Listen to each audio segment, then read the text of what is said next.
땅에는 두 가지 종류의 사람들이 살고 있습니다. 하나는 허무는 사람들이고 또 하나는 세우는 사람들입니다. 허무는 사람들을 destroyer, 파괴자라고 부른다면 세우는 사람들을 builders, 재건자, 건축자라고 부를 수 있습니다. 혹은 치유자, 격려자라고 불러도 될 것입니다. 무너진 터전을 다시 세우고 상처받은 사람들을 치유해서 다시 일어나게 하기 때문입니다. 성경에도 보시면 우리가 인생을 살면서 할 수 있는 역할에 대해서 두 가지 이미지를 소개하고 있습니다. 첫 번째가 누룩입니다. 누룩은 악한 것을 퍼뜨리고 거짓을 심어서 공동체를 무너뜨리는 역할을 하죠. 혹은 아가서에 나오는 포도원을 허무는 여우 같은 것이 대표적인 디스트로이어 이미지라고 할 수가 있습니다. 농부가 열심히 갖고 놓은 터전을 뒤집고 허물어서 소중한 열매를 파괴시키는 것이기 때문이죠. 그 반면에 또 하나의 이미지는 빛과 소금입니다. 이것은 치유하고 세우는 이미지를 반영하는 것입니다. 빛이 가는 곳마다 어둠이 떠나가고 소금이 있는 곳에는 부패한 죄악이 존재할 수 없지 않습니까? 우리의 삶이 어디를 가든지 빛이 되고 소금이 될 때에 무너진 이 땅을 치유할 수가 있고 새롭게 세울 수가 있는 것입니다.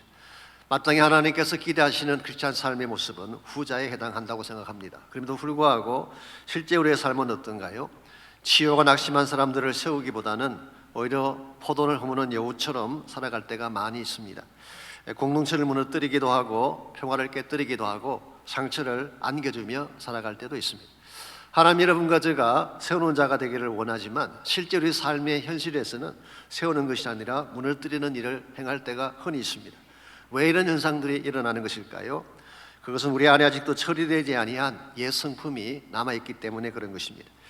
요즘 미국의 프로야구가 한창이죠. 오래전에 뉴욕 양키스의 감독을 역임했던 사람 중에 빌리 마틴이라고 하는 분이 있습니다. 이 사람은 1950년부터 57년까지 뉴욕 양키스에서 선수로 뛰면서 팀을 여러 차례 월드 시리즈에 올릴 만큼 기량이 뛰어난 그런 선수였습니다. 그 결과 현역에서 은퇴한 이후에도 여러 구단에서 감독으로 활약을 했습니다. 그런데 어느 팀에 가든지 오래 있지를 못했습니다. 뉴욕 양키스에서만 5번 해고를 당했어요. Fired, rehired, and fired again. 이와 같은 것을 5번씩이나 반복을 한 것입니다. 다른 팀에 가서도 마찬가지입니다. 오래 가지를 못했어요. 결국 이 사람이 1988년도에 야구계에서 퇴출을 당하고 말았습니다. 왜 그랬을까요? 능력도 뛰어나고 유능한 힘도 가지고 있는데 왜 이렇게 단명으로 감독 생활을 마쳐야 했을까요? 그가 가지고 있던 과격한 성격 때문이었다고 하고 있습니다. 어느 팀에 가든지 사람들과 부딪혀서 문제를 일으키는 것입니다. 선수들과 부딪히지 않으면 구단주와 부딪히고 구단주와 부딪히지 않으면 기자들이나 TV 카메라맨들과 부딪혔습니다. 이렇게 늘 부딪히다 보니까 그가 속한 팀이 살아날 수가 없습니다. 결국 깨어지고 붕괴하게 된 것입니다. 이와 같이 팀워크를 무너뜨리는 사람을 우리 리더십의 대가인 존 맥스웰 목사님은 바 프린시플이라고 그렇게 불렀어요. 아무리 기량이 뛰어나도 관계성을 올바르지 못하면 성공할 수 없다라는 메시지를 담은 것입니다. 흔히 실력과 기술만 갖추면 성공자가 된다고 생각하지만 꼭 그렇지 않습니다. 관계성을 바르게 하지 못하면 아무리 기량이 뛰어나도 패배자가 되는 경우들을 많이 볼 수가 있습니다. 이런 의미에서 우리의 삶이 더 건강해지기를 원하고 우리가 남기는 열매가 아름답기를 원한다면 우리가 세우는 자로 변화되어져야 하는 것입니다. 우리가 만일 세우는 자가 되지 않고 허무는 자가 되게 되면 우리 자신도 고통을 당할 뿐만 아니라 우리 이웃을 아프게 만들 수가 있습니다. 우리 가정이나 공동체를 깨뜨릴 수가 있고 오히려 하나님의 영광을 가릴 수가 있는 것입니다. 이런 면에서 우리는 어떤 일이 있더라도 허무는 자가 아니라 세우는 자로 살아갈 때 이것이 하나님이 영광 받으시는 삶이고 하나님께서 우리를 부르신 목적을 이루는 것입니다. 실제로 성경을 보시게 되면 성경이 제시하고 있는 크리스찬 삶의 모습은 세우는 자의 모습이에요. 근데 아브라함 같은 경우도 그렇죠. 하나님이 왜 아브라함을 부르셨습니까? 복의 근원이 되어서 민족을 세우고 열방을 세우기 위해 아브라함을 부르신 것입니다. 요셉을 부르신 목적도 마찬가지였습니다. 창세기 50장 20절을 보시게 되면 요셉이 나중에 자기 형제들 앞에서 자신의 전생애를 총 랩합하면서 했던 고백이 있죠. 뭐라고 했습니까? 당신들은 나를 해하였으나 주변 사람들이나 주어진 환경은 자신을 against 했지만 하나님은 그것을 선으로 바꾸사 하나님은 요셉을 축복하셨는데 그 목적이 뭐라는 것입니까? 오늘과 같이 많은 백성의 생명을 구원하게 하시려 함이라. 하나님께서 요셉의 인생 가운데 개입하셔서 요셉을 성공자가 되게 한 목적이 뭐냐고 하면 많은 사람들을 구원하고 세우게 하기 위함이다. 실제로 성경을 보게 되면 당시 건동지방에 7년 동안 기근이 왔을 때에 수많은 사람들이 죽어가고 터전이 무너져 내리지 않았습니까? 그때 요셉을 통해서 세우는 역할, 세우는 사역을 감당하게 하셨습니다. 오늘 하나님께서 여러분과 저를 부르시는 목적도 동일합니다. 이 땅 속에 들어가서 무너진 터전을 세우고 상처받은 사람들을 치유하라고 우리를 불러주신 것입니다. 이런 의미에서 할 수만 있다면 우리는 우리가 사는 그 곳에서 파괴자가 아니라 허무는 자가 아니라 세우는 자로 살아가야 합니다. 어떻게 하면은 여러분과 저의 삶이 허무는 자가 아니라 세우는 자가 되어서 하나님이 기뻐하는 일들을 잘 감당해 나아갈 수 있을지 오늘 주신 이 본문을 중심으로 그것을 함께 정리해 보려고 합니다. 오늘 같이 읽은 본문에 보시면 크리스찬으로서 우리가 마땅히 해야 될 본분과 사명이 무엇인가가 잘 소개가 되어 있습니다. 먼저 12절을 보시면 사도 바울은 우리의 신분, 우리의 존재가 어떤 것인가를 다음과 같이 소개를 합니다. 그러므로 너희는 하나님이 택하사 거룩하고 사랑받는 자처럼 그랬어요. 여기 세 가지 중요한 단어가 나오죠. 택하사 거룩하고 사랑받는, chosen, holy and beloved. 사실은 이 단어는 원래 유대인들을 지칭하던 단어였습니다. 우리가 아는 것처럼 그들은 스스로 택함받은 민족이라고 자처했지 않습니까? 거룩한 백성이며 하나님의 사랑을 받는 민족이라고 자처를 했는데 사도 바울은 오늘 본문에서 유대인이 아니라 골로새 성도들, 저 크리스찬들에게 이 말씀을 적용하고 있습니다. 아마도 하나님의 진정한 백성은 혈통을 따른 유대인이 아니라 예수를 따르는 진실된 크리스찬인 것을 밝히기 위해서 이렇게 소개를 한 것 같습니다. 오늘 여러분과 저의 신분이 여기에 있습니다. 우리는 하나님의 택함 받은 사람들이, 하나님이 거룩하게 여기셔서 거룩한 삶을 기대하시는 존재들, 무엇보다 우리는 하나님의 사랑을 받는 소중한 존재가 된 것입니다. 그러므로 우리에게 주어진 인생을 아무렇게나 살아서는 안 됩니다. 수틀린다고 뛰쳐나가고 마음에 안 든다고 판 뒤집고 그래서는 안 되는 것입니다. 하나님의 택함 받은 사람답게, 거룩한 존재답게 하나님의 사랑을 잘 나타낼 수 있는 이와 같은 역할들을 감당을 해야 됩니다. 그래야 하나님이 우리를 통해 일하시는 것입니다. 15절 말씀 보시게 되면 바울은 이와 같은 우리의 존재가 어떤 역할을 하는 것이 마땅한지를 15절에서 이렇게 소개합니다. 너희는 평강을 위하여 한 몸으로 부르심을 받았나니. 여기 하나님이 우리를 부르신 목적이 나와 있습니다. 하나님은 우리가 깨어지고 부수어지게 하는 삶을 살도록 부르신 것이 아니라 평화를 만들고 축복하고 사랑함으로 한 몸을 세우라고 불러주신 거예요. You are called to peace as one body. 한 몸이 되어서 평화를 위해 부름받은 존재. 오늘 여러분과 제가 이 사실을 바로 인식을 하고 우리의 역할들을 바르게 감당할 때에 우리의 가정이나 우리의 공동체나 이 세상의 모든 터전들이 평화롭게 되고 더 아름답게 되는 것입니다. 솔직히 여러분과 제가 살고 있는 이 시대는 깨어짐의 시대이지 않습니까? 전쟁으로 말미암아 우크라이나 지역에 많은 사람들의 터전이 무너지고 깨어진 상태에 있습니다. 가정은 가정대로 깨어진 모습들을 볼 수가 있고 공동체는 공동체대로, 사회는 사회대로 깨어지는 현상 가운데서 많은 사람들이 아파하며 힘들어하고 있습니다. 여러분과 저는 한마디 말을 쉽게 던지지만 우리가 던진 한마디 때문에 한 영혼이 깨어지기도 하고 우리의 이기적인 욕심이나 탐욕 때문에 한 사람의 생애가 무너지는 일들도 흔히 볼 수가 있습니다. 여러분, 깨는 것, 허무는 것은 쉬운 일이에요. 일순간에 할 수 있는 것입니다. 그런데 깨어진 것을 다시 세우려면 굉장히 많은 시간이 필요합니다. 그래서 D.L. 무디가 했던 유명한 말이 있지 않습니까? 1871년도에 시카고 화재가 났을 때에 하루 밤에 17,500채의 집이 불탔어요. 9만 명의 삶의 터전이 사라진 것입니다. 도시를 허무는 것은 순식간이에요. 이와 같은 도시를 다시 세우려면 어떻게 될까요? 한 집 한 집을 다시 지어야 되는, 이게 사실은 크리스찬 삶의 중요한 측면이기도 합니다. 우리가 죄 짓고 무너지는 것은 일순간이에요. 다시 세우려면 시간이 많이 걸리는 것입니다.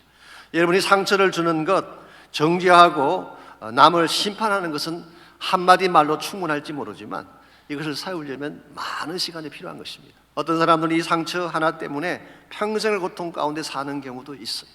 오늘 여러분과 저의 사명이 뭐냐고 하면, 이와 같이 깨어짐이 만연한 이 시대에, 서로 부수고 다투고 깨어짐 가운데 상처를 받는 이 시대에 우리가 어떻게 하면은 세우는 자가 될 것인가라는 것입니다. 치료자가 되고 이 사람들을 격려해서 다시 일어서게 만드는 존재가 되려면 무엇이 필요하냐라고 하는 것입니다.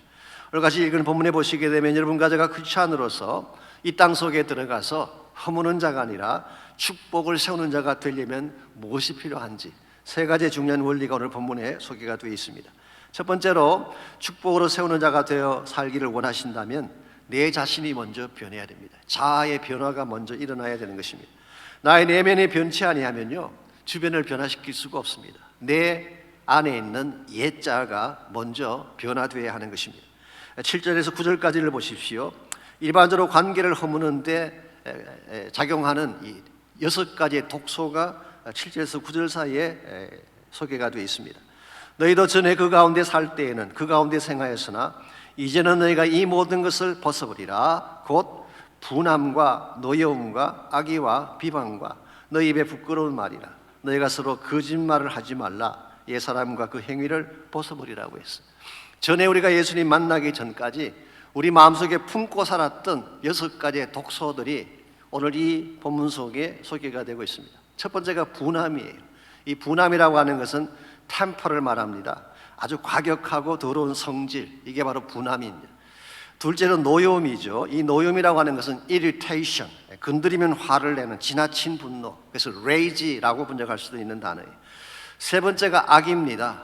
이 악이라고 하는 것은 물론 악한 의도를 의미하는 것이긴 하지만 The Message Bible은 이렇게 번역을 했어요. meanness, 야비함, 그렇게 번역했어요. 그래서 야비하게 말을 하고 가시돋친 말을 해서 상처를 주는 케이스를 악이라고 표현한 것입니다.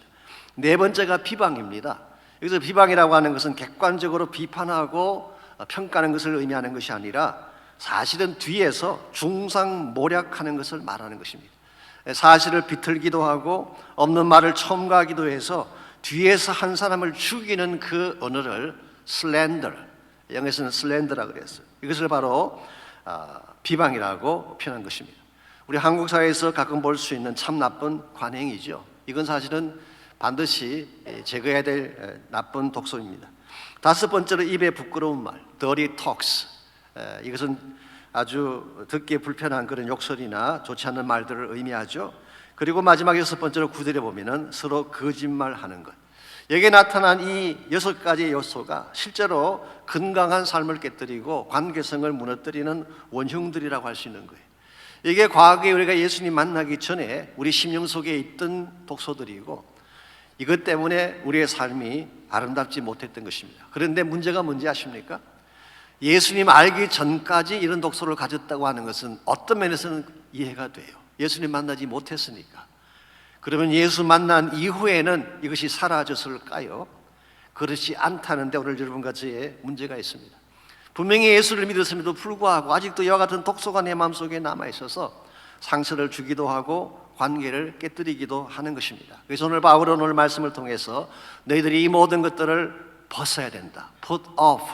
이 모든 과거의 잘못된 옷을 벗어야 된다. 이게 사실은 변화를 이루는 첫 번째 스텝이라고 할 수가 있습니다.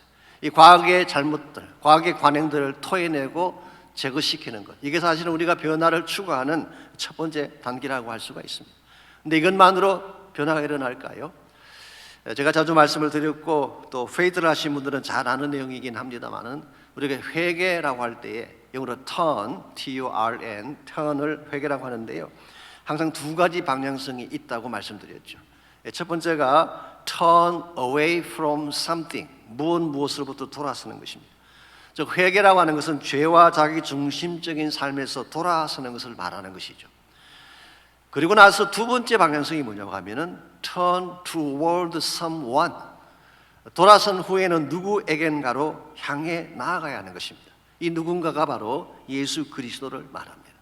그래서 참된 회개라고 하는 것은 죄를 자백하는 것으로 끝나는 것이 아니라 죄를 자백한 후에 그리스도에게로 돌아가는 것을 의미합니다. 만일 우리가 죄를 자백하기만 하고 그리스도에게 돌아가지 않으면 어떻게 될까요? 99% 다시 그 죄로 되돌아갈 확률이 많습니다. 그래서 팀 켈러 같은 분은 이것을 반쪽 회개라고 불러서 halfway through repentance, 죄를 돌이킨 후에 누구와 함께 갈 것인가를 제시하자는 있기 때문에, 예를 들어서 거짓말을 하던 자가 거짓말을 멈춘 후에 사기를 친다면 새롭게 됐다고 말할 수 있을까요? 마약을 멈춘 사람이 도박에 손을 댄다면 이걸 참된 변화라고 할 수가 있을까요? 여기서 마치 이쪽 과목에서 저쪽 과목으로 옮겨간 케이스와 같기 때문에 이걸 가지고 참된 자유를 얻었다라고 말할 수가 없는 거예요. 그래서 참된 변화가 일어나려면 1차적으로는 내 안에 있는 죄들을 뿜어내는 것, 내 안에 있는 죄악들을 토해내는 것, 이 단계가 필요하지만 두 번째 스텝이 뭐냐고 하면은 옛 옷을 벗은 후에 새 옷을 입어야 되는 것입니다. 그래서 과거에 내가 잘못했던 내 삶의 옷을 put off 한 후에 put on, 새로운 옷을 입어야 되는 것입니다. 그 새 옷이 뭘까요? 오늘 본문은 예수 그리스도의 옷이라고 말씀하고 있습니다. 10절과 11절의 그 내용을 밝혀주고 있죠. 먼저 10절 봅니다. 옛 사람과 그 행위를 벗어버리고 새 사람을 입었으니 이는 자기를 창조하신 이의 형상을 따라 지식에까지 새롭게 하심을 입은 자니라. 이 창조하신 이의 형상이라고 하는 것이 바로 하나님의 이미지, 하나님의 형상을 말하는 것이죠. 우리가 참으로 변화를 받으려면 하나님의 형상으로까지 나아가야 된다는 거예요. 그래서 우리의 지식까지도 새롭게 되어져서 우리의 모든 언더스탠딩이 full understanding이 되어져서 진짜 하나님이 누군가를 바로 인식하고 하나님의 형상을 입는 데까지 나가야지 변화가 일어났다, 그렇게 말할 수 있는 거예요. 기억하시겠지만 하나님 우리를 창조하실 때에 하나님의 형상으로 만드셨어요. 우리 모두 안에는 God's image, 하나님의 형상을 심어주셨어요. 그게 원래 우리의 모습이었습니다. 그랬는데 죄가 들어오면서 이 모든 것이 망가지고 깨어지고 말았어요. 그래서 인격도 깨어지고 감정도 깨어지고, 그래서 우리의 언어도 악하게 변하고 만 것입니다. 그래서 우리는 독기스러운 말을 하고 악한 말을 하고 상처를 안겨주는 말을 하게 되는 것입니다. 이와 같이 깨어진 하나님의 형상을 다시 본래 형상으로 돌아가라는 거예요. 자, 우리가 하나님의 본래 형상, 우리를 처음 만드실 때의 이상적인 형상으로 돌아가려면은 누구를 본받아야 될까요? 지구상에 살고 있는 존재 가운데에 하나님 처음 만드신 오리지널 이미지를 가진 분은 한 분밖에 없습니다. 그분이 바로 예수 그리스도예요.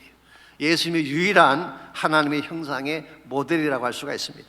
실제로 골로새서 1장 15절에 보게 되면 그리스도는 보이지 않는 하나님의 형상이라고 했어요. 그러므로 오늘 바울이 말하는 새 사람을 입어라, 이 말의 뜻은 다른 말로 표현하면 그리스도를 옷 입어라, 그런 뜻입니다.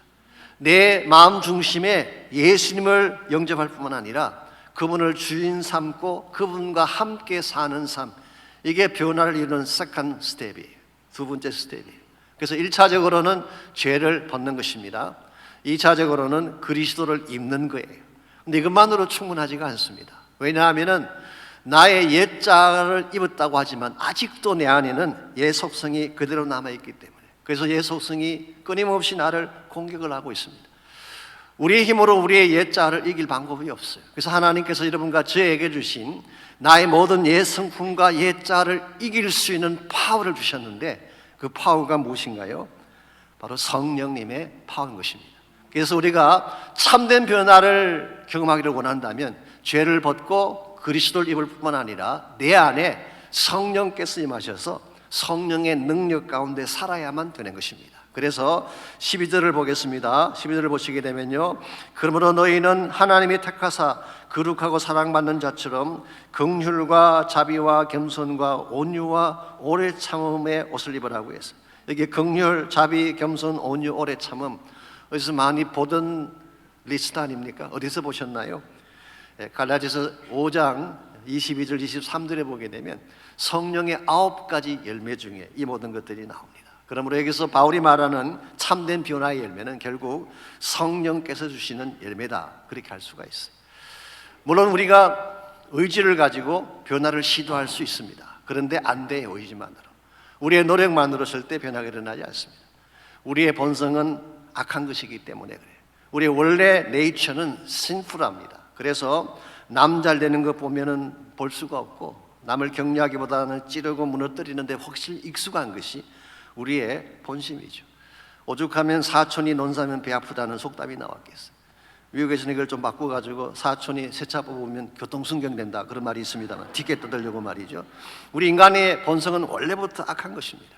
그러므로 그냥 그대로 두면 악한 열매를 뿜어낼 수밖에 없어요. 그래서 우리 안에는 성령의 파워가 필요합니다. 성령께서 내 안에 임재하게 되면, 성령이 충만하게 나의 마음을 사로잡게 되면 저주의 말이 떠나가고 축복의 말이 나오는 것입니다. 분노가 떠나가고 용서가 나오는 것입니다. 공격하기보다는 감사하게 되고 치유하게 되는 거예요. 그러므로 진정한 차원에서의 변화를 경험하고 그 결과 여러분이 맺는 모든 관계가 아름다워지기를 원한다면 먼저 여러분 자신을 보시기 바랍니다. 상대를 탓하기 전에 내 속심령을 먼저 들여다보고 내 안에 뿜어내야 될 죄악들이 있다면 이 모든 것들을 뿜어내고 예수 그리스도의 성품을 닮아서 새 사람을 입어야지 우리의 삶이 건강해지고 관계가 건강해지는 것입니다. 두 번째로 우리가 축복으로 세우는 삶을 살기를 원한다면 이 관용을 실천하는 삶이 필요합니다. 자아를 변화시키는 것이 자신 내면의 문제를 처리하는 것을 의미한다고 한다면 두 번째 단계는 상대방에 대한 우리의 자세가 바로 돼야지 건강한 관계가 가능하고 세우는 자의 삶을 살 수 있다 그런 뜻입니다. 자, 여러분과 제가 정말 세우는 자가 되기 위해서 가져야 될 타인을 향한 우리의 자세는 어떤 것일까요? 13절을 보겠습니다. 누가 누구에게 불만이 있거든 서로 용납하여 피차 용서하되 주께서 너희를 용서하신 것 같이 너희도 그리하라. 누구에게 불만이 있거든 그랬는데요, 이건 단순한 불평을 의미하는 것이 아닙니다. 옛날 성경인 개역 한글에서는 네게 혐의가 있거든 그렇게 번역이 있어요. 영어 성경에도 보게 되면 fault, 이 잘못, 실수라고 번역한 영어 성경들이 있습니다. 이 말을 바울이 사용한 이유는 누구도 완전하지 못하다라고 하는 것을 전제하는 것입니다. 우리 모두 이미 아는 것이지만 이 세상에 완벽하고 허물없는 사람이 있을까요? 아무도 없습니다. 모두가 다 모자람이 있고 부족함이 있는 것입니다. 그러므로 우리가 인간관계를 바르게 나가려면 이 사실을 인정하라는 거예요. 완벽할 수 없다는 사실을 인정하고 완벽함을 추구하는 것이 아니라 오히려 그것을 용납할 수 있는, 받아들일 수 있는 마음의 자세를 가져야지 우리가 상처를 치유하고 고쳐낼 수가 있다는 거예요. 사실 관계성이 참 많지만 그중에 가장 힘든 관계가 저는 부부관계라고 생각합니다. 이 다른 사람들과의 관계는 항상 같이 있는 관계는 아니잖아요. 친구들이 아무리 친해도 아무리 가까워도 항상 같이 있지는 않습니다. 뭐 놀 일이 있다든가 특별한 볼 일이 있을 때는 만나지만 대개 저녁이면 헤어지지 않습니까? 직장에서의 만남도 마찬가지입니다. 일과가 끝나면 일반적으로 그것으로 끝이 나는 것입니다. 그런데 부부는 그렇지가 않아요. 하루 24시간, 1년 365일 또 수년간 매일 같이 지내야 되는 관계. 그런 얘기 쉽겠어요? 그래서 수십 년을 같이 살아와도 아직도 서툴고 힘든 것이 부부관계입니다. 그래서인지 모르지만 요즘 부부관계에 대한 definition, 정의도 사람들마다 다른 것을 볼 수가 있어요. 어떤 배우에게 부부관계가 뭐냐 물었더니 희극과 비극의 시나리오다 그렇게 답을 했어요. 사업가에게 물었더니 위험한 투기다 그렇게 대답을 했고, 군인에게 물었더니 치열한 전투라고 답을 했습니다. 과학자에게 물었더니 두 가지 무해한 물질이 화합해서 하나의 유해한 요소를 만들어내는 실험의 과정이다 그렇게 좀 복잡하지만 그렇게 대답을 했어요. 기상통보관에게 물었더니 맑은 날씨에 점점 구름이 끼다가 천둥이 치고 소나기가 쏟아지는 것 그렇게 정의를 했어요. 여러분은 어떻게 부부관계를 디파인 하시나요? 한 번은 저희 교회 형제님 한 분이 너무 해피한 부부 생활을 하는 것 같아서 비결이 뭐냐고 물었더니 형제가 주저없이 남존여비 사상을 실천하면 된다. 솔직히 저희 교회 분위기가 좀 그렇잖아요. 남존여비가 수렁한 교회. 남존여비가 무슨 뜻인지는 아시죠? 남자의 존재 이유는 여자의 비율을 맞추는 데 있다. 프랙티컬리 굉장히 영악한 전략이라고 생각을 합니다만은 과연 건강한 부부관계를 만드는 비결이 이런 것일까요? 창세기 2장에 보시게 되면 하나님이 처음 부부를 만든 후에 이 부부관계를 묘사하는 중요한 단어 하나를 말씀하셨어요. 그 단어가 돕는 배필이라는 단어, 히브리 말로 에제르라는 단어, 혹은 helpmate, 미국 사람들은 better half, 더 좋은 나의 절반이다 그렇게 번역하는 단어이기도 하죠. 물론 이 단어는 여자에게 하신 말씀이긴 합니다만은 이것은 남자의 부족함을 전제로 하신 말씀이에요. 말 남자가 혼자라서 완벽하다면 돕는 배필이 필요할까요? 필요하지 않습니다. 모자람이 있고 부족함이 있기 때문에 이걸 보충하고 채우기 위해 필요한 것이 돕는 배필이죠. 그러므로 돕는 배필을 하나님이 주셨다고 하는 말의 의미는 처음부터 우리는 완전할 수 없다는 것입니다. 부족하고 불완전하고 모자람이 있다는 거예요. 이걸 채워주기 위해 이걸 서로 채워주고 보충해 줌으로 말미암아 진정한 차원의 한 몸을 이루는 것이 성경이 말하는 부부관계다라고 설명하고 있습니다. 이런 측면에서 여러분과 제가 허물에도 불구하고 실수에도 불구하고 건강하게 관계성을 만들어 가려면 반드시 뭐가 필요할까요? 13절을 다시 보십시오. 누가 누구에게 불만이 있거든 서로 용납하여 피차 용서라고 했어요. Allowance and forgiveness. 상대의 허물을 있는 그대로 받아주고 그리고 용서하는 것. 이와 같은 것들을 우리는 관용이라고 부릅니다. Acceptance. 다른 사람의 허물을 다른 실수를 있는 그대로 받아주어서 그 모든 부족한 것들을 채워주는 삶을 관용의 삶이라고 부를 수 있어요.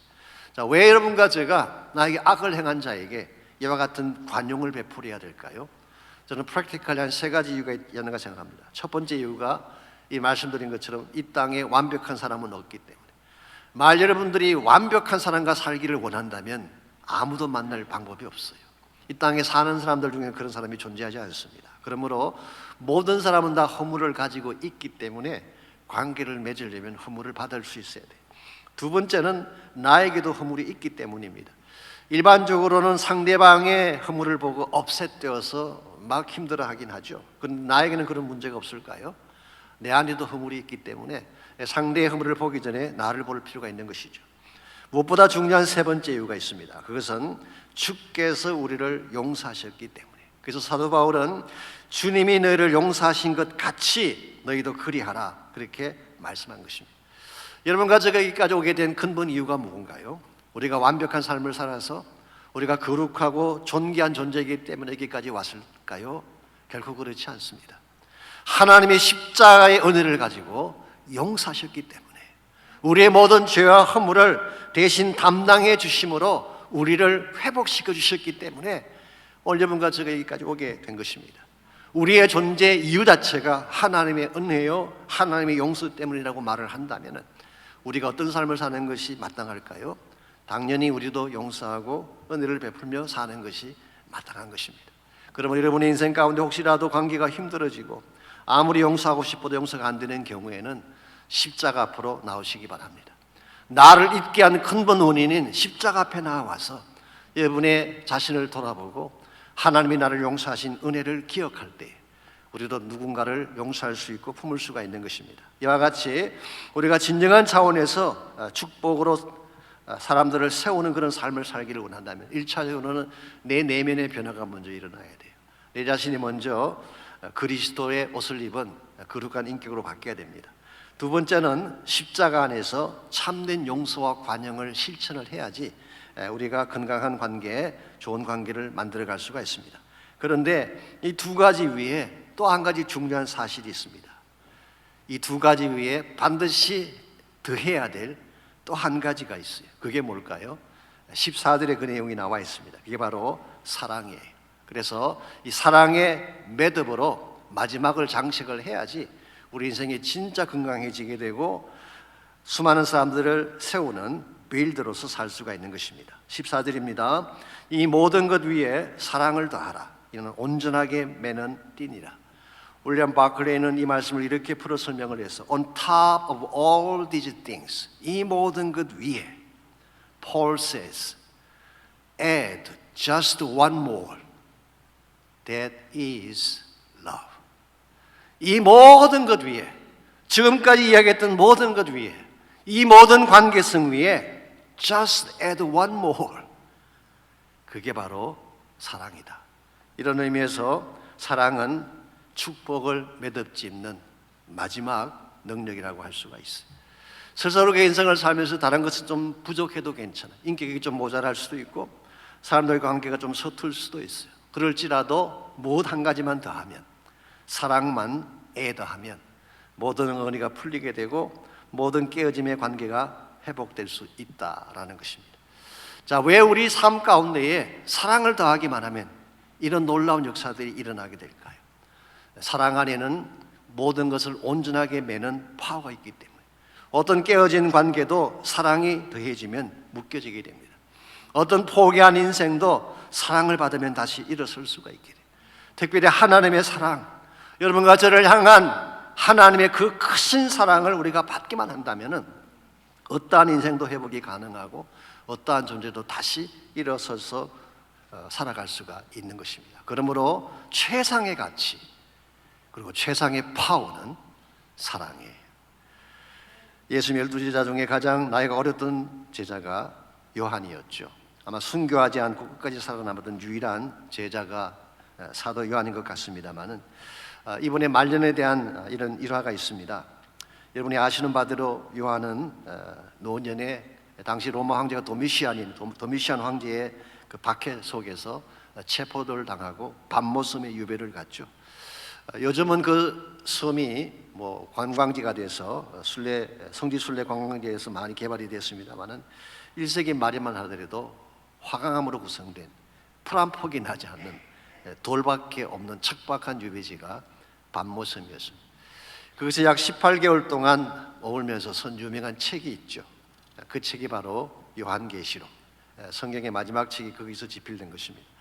이와 같이 계시록을 집필한 후에 기독교 전승에 의하면 요한은 다시 에베소로 돌아와서 에베소에서 사역을 하다가 주님의 부르심을 받은 것으로 기록이 되어 있습니다. 이분은 나이가 들고 혼자 힘으로 걸어 나오기도 쉽지 않은 그런 상황에서 들것에 실려서 들어오고 나가면서도 죽는 순간까지 강단에 올라와서 말씀을 전했대요. 근데 설교할 때마다 딱 한 가지밖에 말한 게 없어요. 사랑하라. 이 한마디 말씀하고 내려가는 것입니다. 이 같은 설교를 매주 반복하는데 그 사랑의 주제는 딱 한 가지야. 설교 주제는 딱 한 가지. 사랑하라는 것입니다. 듣다 못한 제자 한 명이 물었습니다.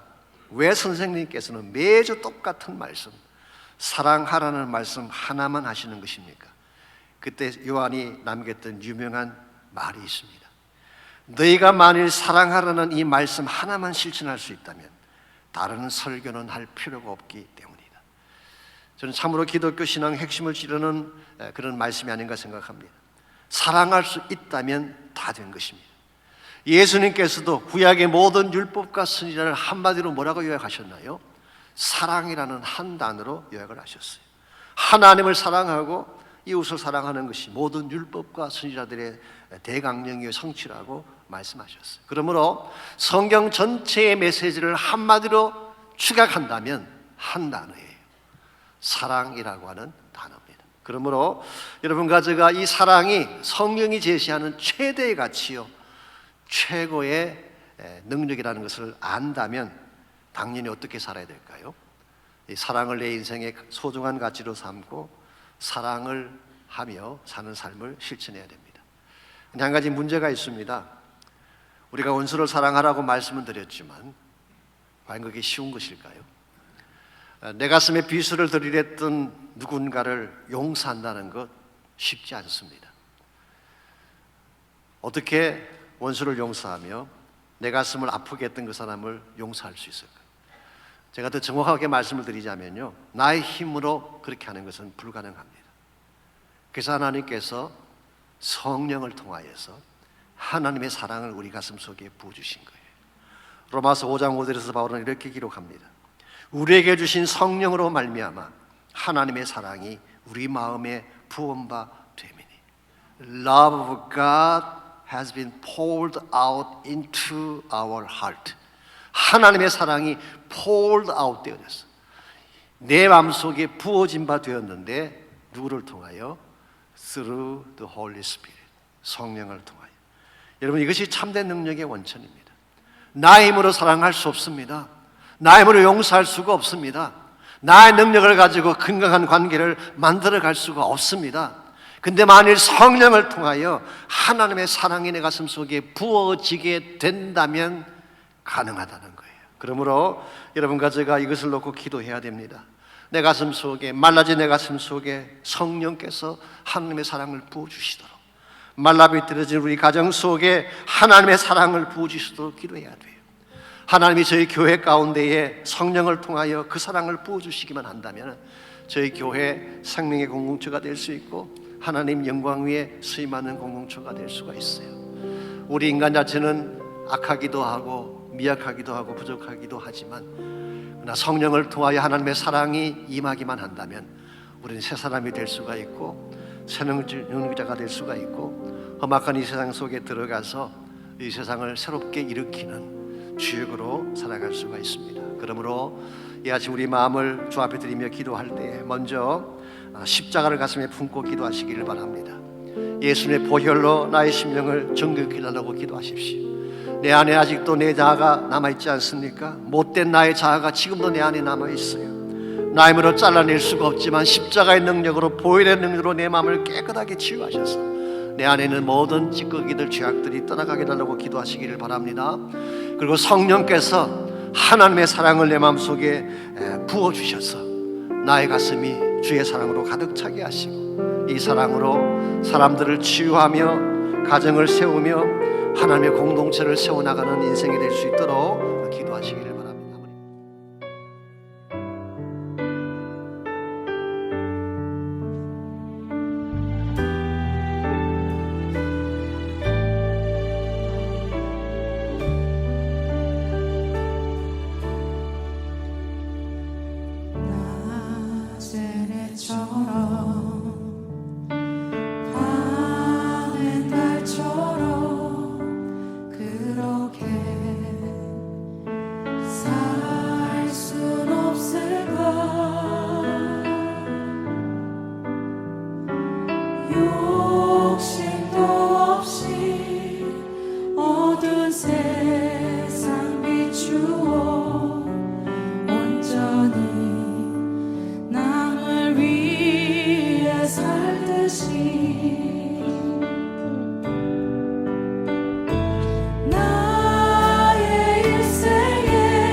고백합니다. 주님, 주님께서 말씀하신 그 빛과 소금의 그 역할들은 나의 힘으로서가 아니라 당신께서 당신의 그 힘으로 말미암아 내가 그것을 지키고 나아가게 달라고 이 시간 기도하며 나아갑시다. 주님,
예수여 나를 도와주소. 예수여